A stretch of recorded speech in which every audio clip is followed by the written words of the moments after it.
going on, everyone? Sergeant Argerbert here, and today we are reacting to Napoleon's retreat from Moscow. So this is where, he starts to lose. I guess you could say this is the turning point. I guess you could suggest that the turning point was the invasion of Russia itself.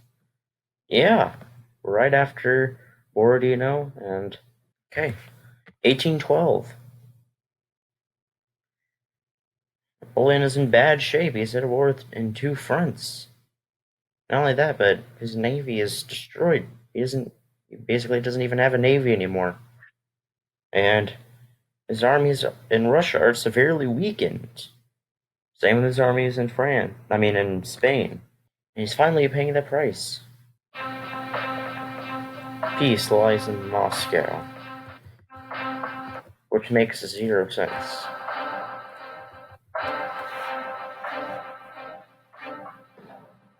Russia, 1812. Napoleon invades his former ally with the largest army Europe has ever seen. That must be big. But for the French Emperor, the decisive blow remains frustratingly beyond reach. Darn. Russia's resilience is unlike anything he's ever encountered. And as winter closes in, his army begins the most infamous retreat. Wait, didn't I have this intro in the last episode? In history.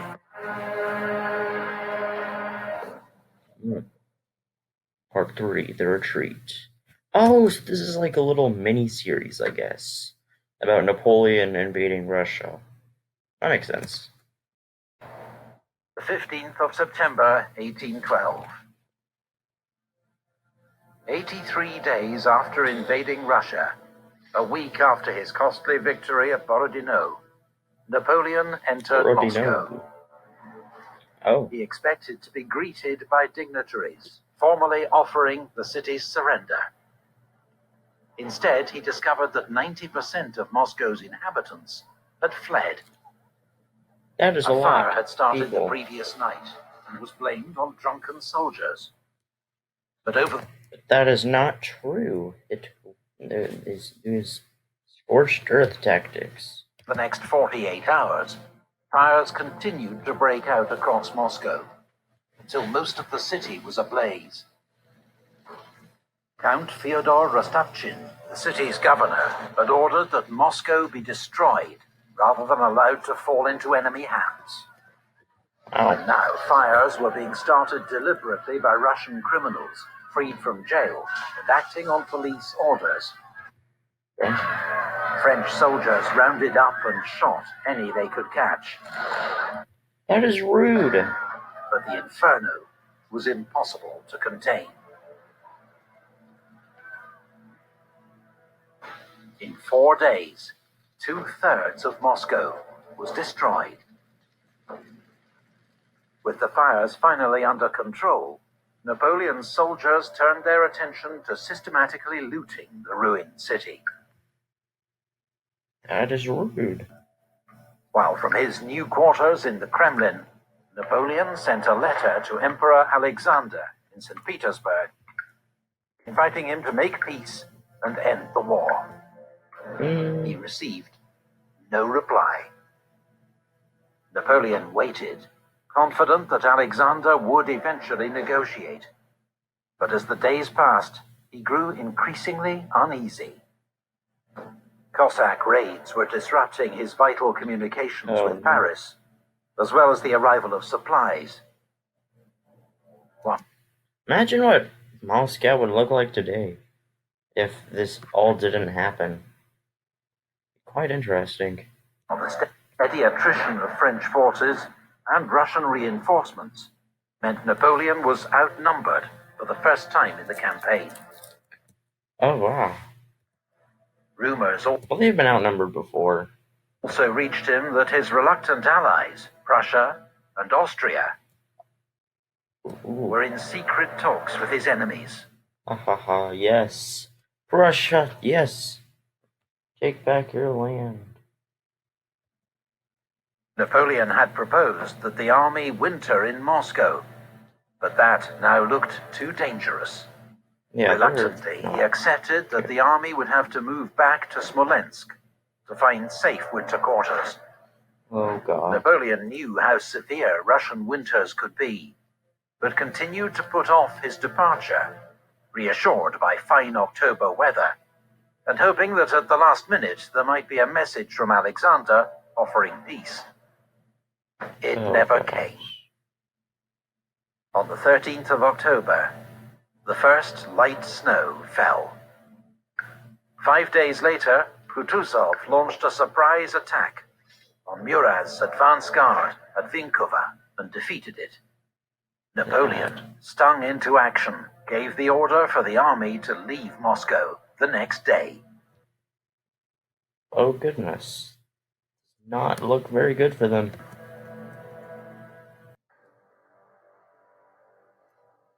Now is the moment in my... Now is the moment my campaign begins. Emperor Alexander of Russia. St. Petersburg, October 1812. 100,000 men of the Grande Armée left Moscow in a column 10 miles long, with an estimated 40,000 carriages and carts. There were women and children too, army wives and the vivandières, the women who cooked for the soldiers, as well as some civilians. Every wagon and pack was stuffed with as much food and loot as possible. As he set off, Sergeant Bourgogne of the Imperial Guard made an inventory of his pack. It contained several pounds of sugar, some rice, some biscuit, half a bottle of liqueur, a woman's Chinese silk dress embroidered in gold and silver, several gold and silver ornaments, amongst them a piece of the cross of Ivan the Great. Besides these, I had my uniform, a woman's large riding cloak, 2 silver pictures in relief, 12 inches long and 8 high, all in the finest workmanship. Also several lockets, and the Russian prince's spittoon, set with precious stones. I wore over my shirt a yellow silk waistcoat, which I had made myself out of a woman's skirt. Over that, a large cape lined with ermine, and a large pouch, hung at my side by a silver cord. This was full of various things, amongst them a crucifix in gold and silver, and a little Chinese porcelain vase. Then there were my firearms, powder flask, and 60 cartridges in the box. That's a lot of stuff. This heavily encumbered army did not yet realize. Yeah, it's going to be really, slow. They're going to be really slow. It was in a race against time. The Russians were beginning to move against the flanks of Napoleon's 550-mile-deep salient. Look how overstretched they look. That very day, Wittgenstein's army was driving back Marshal Saint-Cyr's outnumbered force at Polotsk. My cat is weirdly staring at me right now. Drawing Victor's 9th Corps west to support them. In the south, Admiral Chichagov's advance had Schwarzenberg's Austrian Corps falling back to cover Warsaw. Yeah, these Austrian and Prussian troops, they are not going to be loyal to Napoleon. As soon as the Russians attack, they're going to retreat. They're not going to care, right? So, it's just very not good for Napoleon. Same with, other troops that he conquered. The corridor was closing. Oh, no. And then there was the weather. Though Napoleon was confident his army could reach winter quarters in Smolensk in 20 days, well before the more extreme temperatures were due to hit. Napoleon planned to withdraw. Let's look at this. Oh, goodness. Well, I guess it's not, extremely cold, but, still. Napoleon planned to withdraw via Kaluga, through unspoilt country where the army could forage for supplies. Oh. But Kutuzov sent General Dokhturov's 6th Corps to block the road at Maloyaroslavets. In fierce fighting, Italian troops of Eugene's 4th Corps drove the Russians out of the town. Oh, It nice. was a hard-won victory, reminiscent of the fighting at Borodino. Kutuzov now stood between Napoleon and Kaluga. Napoleon now took the unusual step of conferring with his marshals. And after discussing various options, he decided that rather than seek another major battle, they would retreat the way they'd come, along the Smolensk road. Napoleon had hoped to avoid this route, as it meant marching back through country already stripped bare of supplies. The day after the fighting at Maloyaroslavets, Napoleon was nearly captured by a group of Cossacks, Oh my saved god. only by General Rapp's charge at the head of his escort. Well, imagine if he did get captured. That would be crazy. Wow. After this close shave, Napoleon had a phial of poison made up, which he carried around his neck in case of capture. Oh.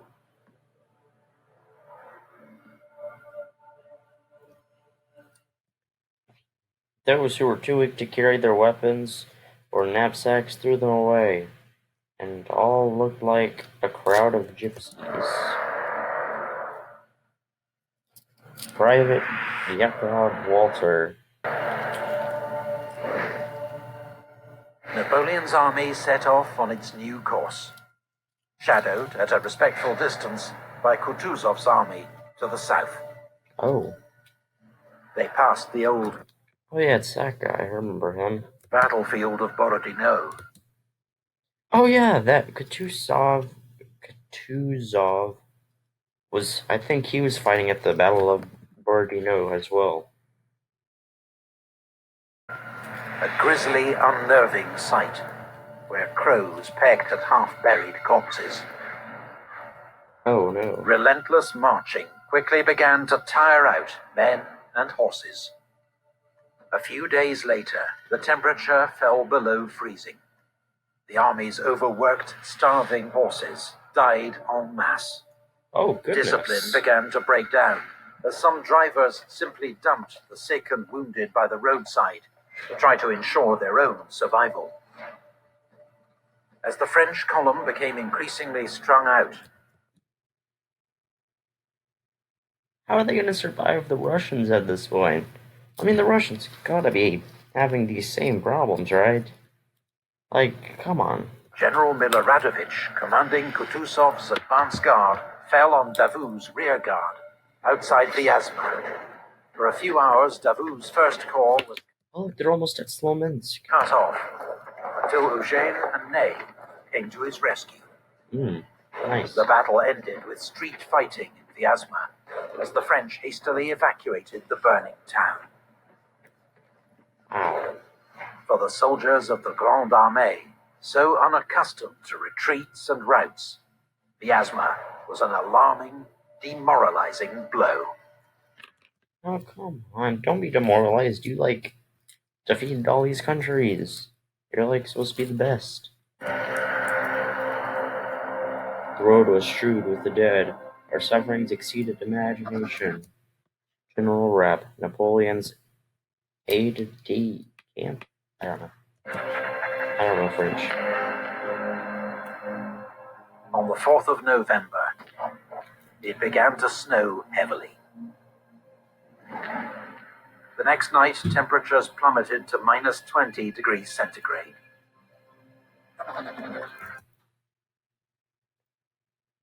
Wow. Few men or women had proper winter clothing or access to shelter. Many Oh, it's minus 20 in Celsius. Okay, but still, minus 4 degrees Fahrenheit. That's still pretty freaking cold.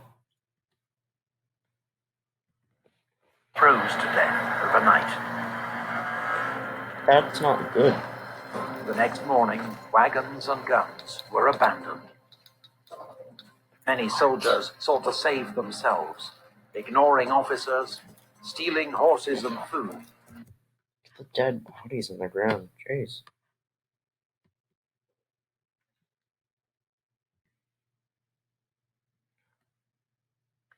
And leaving the column to scour the countryside for supplies. Wow. Many This of these is foragers brutal. were found by the Cossacks.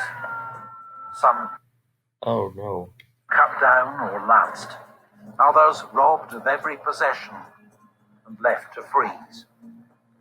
In a few cases, they were handed over to peasants, eager for retribution against the foreign invaders who had plundered all they owned. As the army struggled on towards Smolensk through blizzards, Napoleon ordered Eugene's 4th Corps to strike out for Vitebsk, where there were large French supply depots. But Vitebsk had already fallen to the Russians. The 4th Corps was too weak to fight its way through, and rejoined the army, minus its artillery and most of its baggage. That is not good. A colonel What the heck is that animal supposed to be? who saw 4th Corps at this stage described men without shoes, almost without clothes, exhausted and famished, sitting on their packs, sleeping on their knees, and only rousing themselves out of this stupor to grill.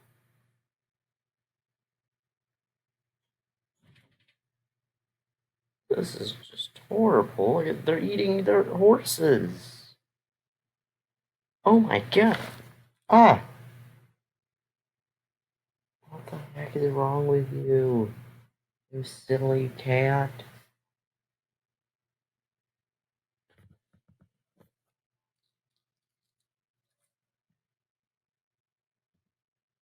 Slices of horse meat or melt bits of ice. Jeez, I wonder what horse even tastes like. Is it even good? Or melt bits of ice. Melt bits of ice. What? Just 3 weeks after leaving Moscow, a third of the army was dead or captured. About half the rest formed a growing army of stragglers, men without units, prepared to fight only to survive. Jeez. Napoleon reached Smolensk on the 9th of November. The first troops into town ransacked the supply depots, leaving nothing for those who followed, including Ney's rearguard, which arrived 6 days later. Napoleon had hoped to make Smolensk his winter base, but the state of the army and lack of supplies meant the retreat had to continue. Oh no. But the 5 days he spent there gave Kutuzov time to circle ahead and prepare an ambush. When the French retreat resumed, he struck 30 miles west of Smolensk at Krasny. In 3 days of desperate fighting through knee-deep snow, Napoleon used his Imperial Guard to hold open the road. Yay. As Eugene and Davout's corps fought their way through the ambush with heavy losses. 2 regiments of the Young Guard were ordered to make a sacrificial counterattack to keep the Russians at bay, and were virtually annihilated. That is not good. Kutuzov held back many of his troops and was blamed for not trying to destroy Napoleon's army when he had the chance. It's possible he was concerned at the number of raw conscripts in his own army, also suffering terribly in the freezing conditions. All the Cossacks and the Russians in the world shall not prevent me from rejoining the army. Marshal May, 17th November.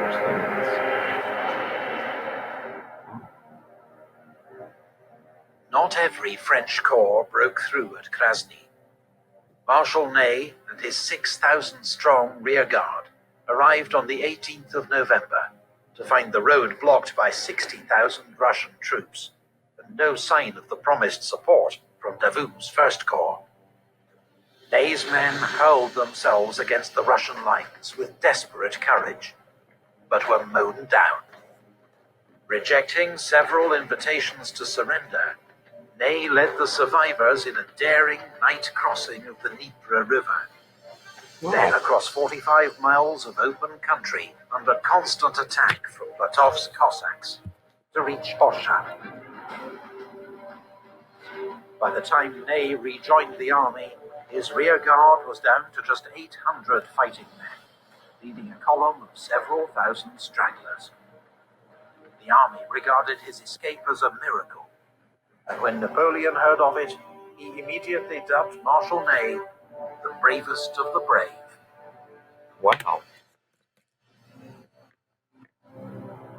This is beginning to be very serious. Napoleon to General Caulaincourt, 23rd November, near Orsha.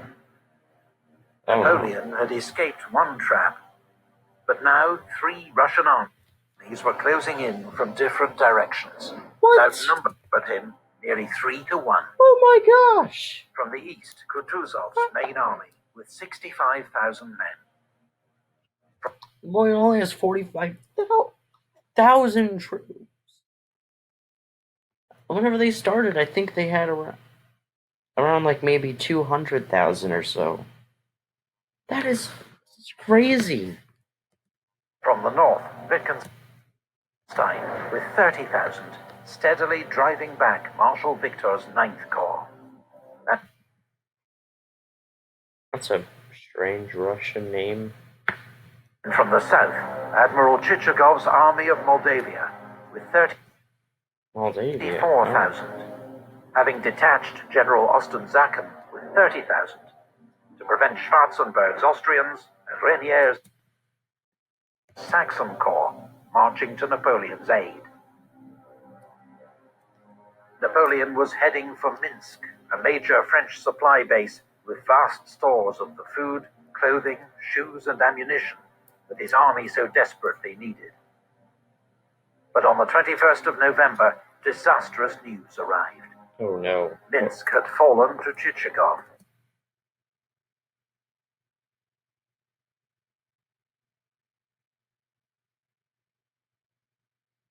Oh no. Oh, he then God. marched on Borisov, driven out the Polish garrison, and captured its bridge over the Berezina River. By rights, the Berezina ought to have frozen solid by now, so Napoleon could have crossed anywhere. But a sudden thaw had turned the river into a torrent of ice and freezing water. What? This is just very unlucky. Napoleon was at least joined by the hard-fighting Marshal Udino and his 2nd Corps, which hadn't suffered as badly as the main column on its retreat from Polotsk. That's good. Udino launched an immediate counterattack on Borisov and retook the town, but couldn't stop the Russians burning the bridge. With no other bridge for miles in either direction, it seemed Napoleon's exhausted army was finally doomed. Oh no. But there was one sliver of hope. Polish cavalry had found a ford across the river, near the village of Studienka. Napoleon issued a flurry of orders. 2nd Corps was to fake preparations for a river crossing south of Borisov. Victor's 9th Corps, arriving from the north, was to form a rear guard east of Studienka to hold the Russians at bay. While engineers worked as quickly as possible to build pontoon bridges across the river and win Napoleon's army a fighting chance of escape. Yeah. You can do it. Our situation is unparalleled. Napoleon extricates himself today. He must have the devil in him. Marshal May of General Rapp. Okay. On the afternoon of the 25th of November, General Eblé's Dutch engineers began building 2 300-foot pontoon bridges across the Berezina River. They worked day and night, sometimes chest deep in freezing water. Oh my Completed God. both bridges in less than 24 hours. Wow. Few of the engineers survived the ordeal. What? Few of the engineers Oh, I thought I'd said 3 or something. survived the ordeal. Chichagov had been totally fooled by the diversion south of Borisov and Yes. was moving his troops south to face it, You allowing donkey. Napoleon's army to begin crossing its rickety bridges virtually unopposed. Nice. Udino's Second Corps led the way to secure a bridgehead, followed the next day by the remnants of the main army. Uh-oh. But Wittgenstein is right there. You have Priority to was hurry. given to formed troops, still able to fight. For the time being, the army's vast crowd of stragglers remained on the far bank. By the time Chichagov realized his mistake and began moving north, Napoleon had troops in place to defend the crossing. Yay. On the east bank, General Partonneux's 12th Division, 4,000 relatively fresh troops of Victor's 9th Corps, formed the rear guard. As Platov's Cossacks approached from the east, the vanguard of Kutuzov's main army, Partonneux tried to rejoin 9th Corps. Oh gosh, you're too late. But caught in a swirling blizzard, with visibility down to 50 meters, he marched straight into Wittgenstein's army. Oh no! His entire division was killed or captured. Oh! Wow. The next morning, Chichagov and Wittgenstein launched coordinated attacks on both sides of the river. There was desperate fighting on the west bank, where Marshal Udino was, yet again, seriously wounded, but his Swiss infantry held the line, until General Doumerc's cuirassiers, the army's last heavy cavalry, charged and routed the Russians. At great cost, Polish and German troops of Victor's rear guard held off the Russians until dark, then pulled back across the bridges. For 2 nights, officers had been trying to get the vast camp of stragglers to cross the bridges when they weren't being used.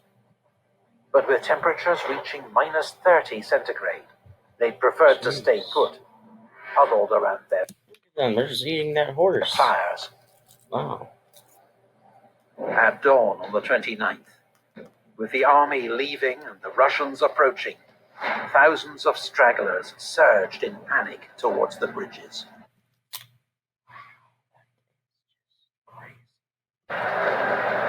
Dozens were crushed underfoot. Others fell or were pushed into the water, or tried to swim, which was certain death. When French engineers burned the bridges at 9 a.m., thousands were cut off and left to the mercy of the advancing Cossacks. Some became prisoners. Others were simply put out of their misery.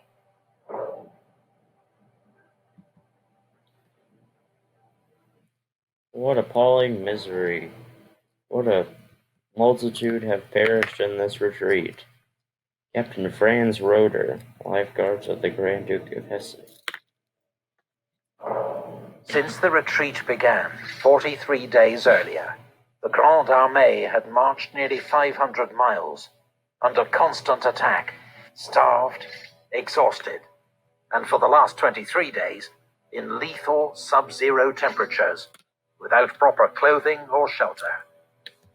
Look how close they are, look. Come on, they're so close. In that time, the fighting strength of the Grande Armée had been reduced from around 124,000 men to 20,000, with as many stragglers still following the army. As the retreat continued to Vilna, the weather turned even worse, with temperatures falling to minus 37 degrees centigrade. What?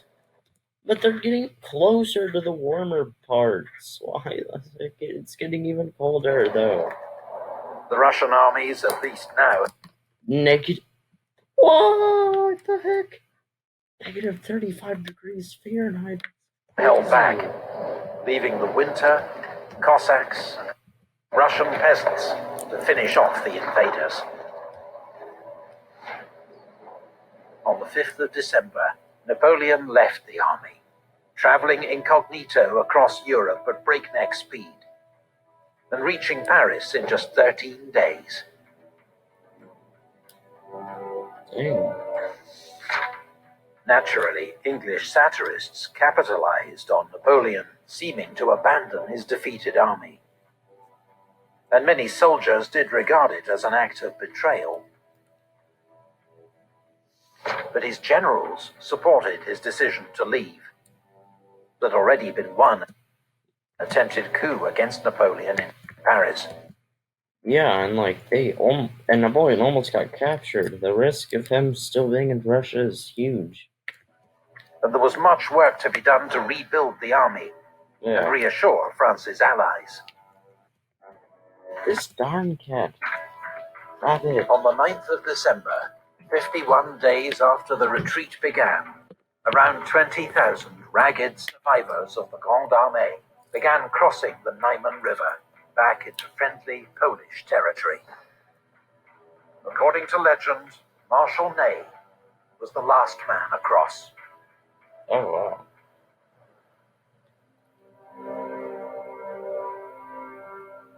Second and third corps no more than outnumbered. The latter numbers only 60 men. The latter numbers only 60 men. Marshal May to Marshal Borodino. Napoleon's chief of staff. That is crazy.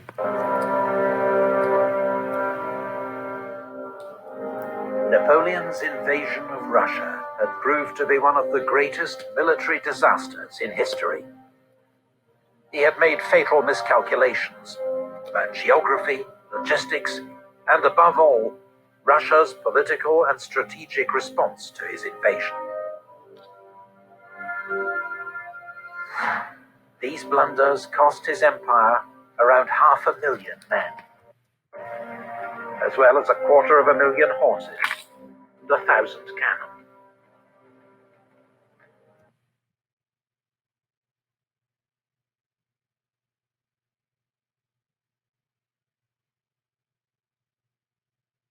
Oh my god. Put another way, of every 12 men who marched into Russia with the Grande Armée, one was killed in action or died of wounds. Wow. 2 were taken prisoner, one of whom died in captivity. 7 died from disease or the effects of climate. Jeez. Just 2 returned alive. Wow.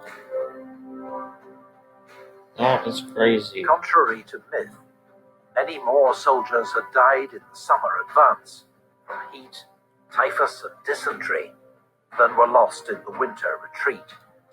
Dang, that is crazy. Russian military casualties were estimated at 150,000, and a huge but unknown number of civilian deaths.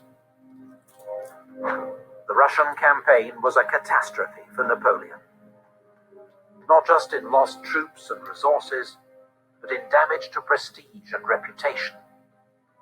That winter, all his enemies sensed weakness and prepared to join forces against him. Oh my gosh. Wow, that's like everyone. Jeez. The emperor wasn't going down without a fight.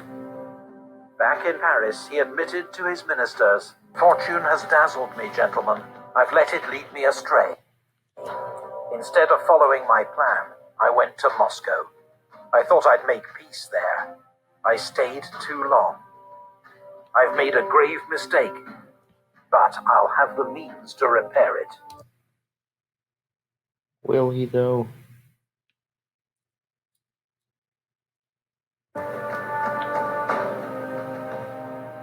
Thank you to all. Well, that's the end of the episode. That was very cool. Well, not really cool. Well, at least not for Napoleon. He's screwed, and he won't have the means to repair it. That is false. Wow, what the heck is wrong with my cat? But anyways, yeah, he's screwed, and his army is screwed as well. and he's not gonna be able to recover from this. Hello everyone, if you enjoyed this video, make sure to like it and subscribe to my channel, and turn on the notification bell thingy. And if you didn't, then make sure to leave a thumbs down. Oh yeah, that would be greatly appreciated. And while you're at it, go ahead and watch my other videos. They're probably just as good, and if not better than this one right now.